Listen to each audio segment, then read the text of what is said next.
कुछ दिन पहले मिली थी, कह रही थी पता ही नहीं चलता वक्त कैसे गुजर रहा है, और आज देखे खुद ही नहीं है, आनन फानन चली गई। बस बहन, हमें भी नहीं पता था कि खाला अपने हाथों से आखिरी नाश्ता बना रही है। सिद्रा कहती रही उनसे कि वो आराम करे। मेरी बच्ची खुद नाश्ता बना रही थी उनके लिए। मगर बहुत लाडली थी ना उनकी। अब देखें घर कितना खाली खाली लग रहा है। खाला हमारे घर की रौनक थी। अरे कल ही तो सब्जी वाले के पास मिली थी, भली चंगी तो लग रही थी, मेरे से बात भी की थी, फिर अचानक। बस बहन, कल ना सुबह कह रही थी कि सर में बड़ा दर्द हो रहा है। मैंने उनसे कहा कि मैं छुट्टी करके घर में रह लेती हूँ, खाना मैं बना लेती हूँ।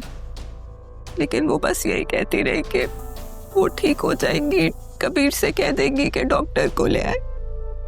पता नहीं शायद कबीर को मौका नहीं मिला। पता नहीं कैसे ये सब कुछ अचानक।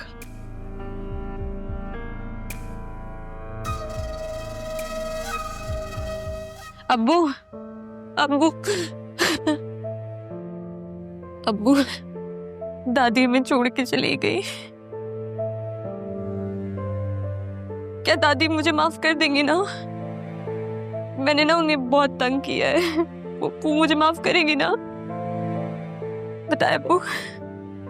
बेटा तंग तो मैं भी बहुत किया करता था, और किसे क्या मालूम कि किसके जिम्मे किसका क्या कर्ज निकलता है।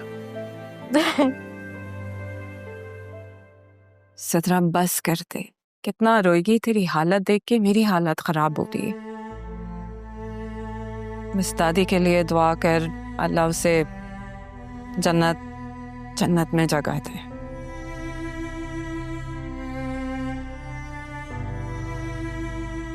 कबीर, तुम्हें भी हौसला करना होगा। जिंदगी के जाने के बाद लोग इतने अहम क्यों लगने लगते हैं? समझ नहीं आता मैं इतना बेखबर कैसे हो गया कि आवाज तक नहीं आई जब मेरी अम्मी पर ये कयामत गुजर रही होगी। सब कैसे हो गया? कबीर तुम नींद में होंगे, सुना नहीं होगा, वरना उन्होंने पुकारा तो जरूर होगा तुम्हें।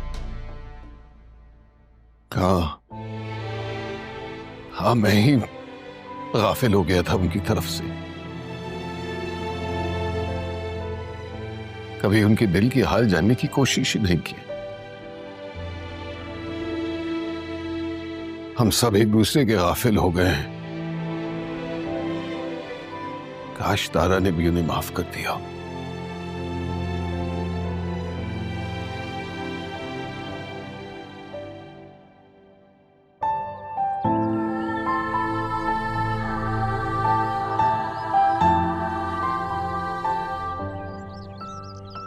एक बात मेरी कान खुल के सुन लो, बेटा ही पैदा होना चाहिए ताकि मेरे कबीर की नस्ल आगे बढ़े।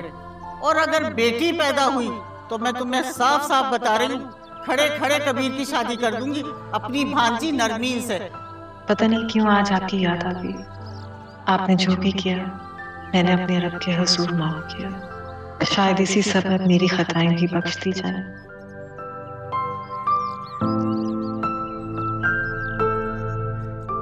मुर्शद, आपकी तबीयत ठीक है? ठीक है। मुर्शद? हरमान भी आपको मुर्शद कहता है तो मैं भी मुर्शद कहती हूँ। डिफरेंट है ना? वो अम्मी आपको बहुत आइडलाइज करती है ना, तो बस इसीलिए। थोड़े दिन पहले तो तुमने मुझे कहा था कि तुम कर दी। झूठ कहा था मुझसे। हरमान बहुत प्यारा बच्चा है। प्यारा तो है, लेकिन अब बच्चा तो नहीं है, सीएसएस कर रहा, बड़ा हो गया है। मेरे लिए तो अभी भी ये छोटा सा बच्चा ही जिसे मैं बड़ा देखना चाहती हूँ। रुमान तो बचपन से बहुत बड़ा इंसान है।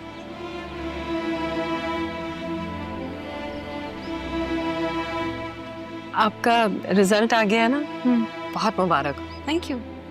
वो भी अरमान की वजह से हुआ है। मेरी कामयाबी में किसी का हाथ हो या ना हो, अरमान का जरूर साथ होता है, इसलिए मैं ये लेकर आई हूँ।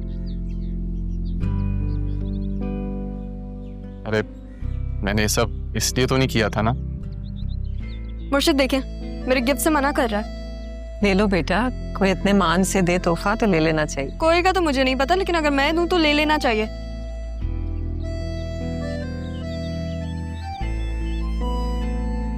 हाँ, ये मेरी तरफ से आपके लिए तोहफा। थैंक यू, लेकिन इससे ज्यादा कीमती तो मेरे पास कुछ भी नहीं। ये मेरे माँ बाप की निशानी है। लेकिन अगर आपके माँ बाप ने ये दी थी तो ये आप मुझे क्यों दे रही हैं?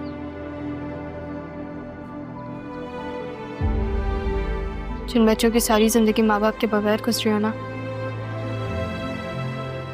वो ये कमी कैसे महसूस कर सकता है?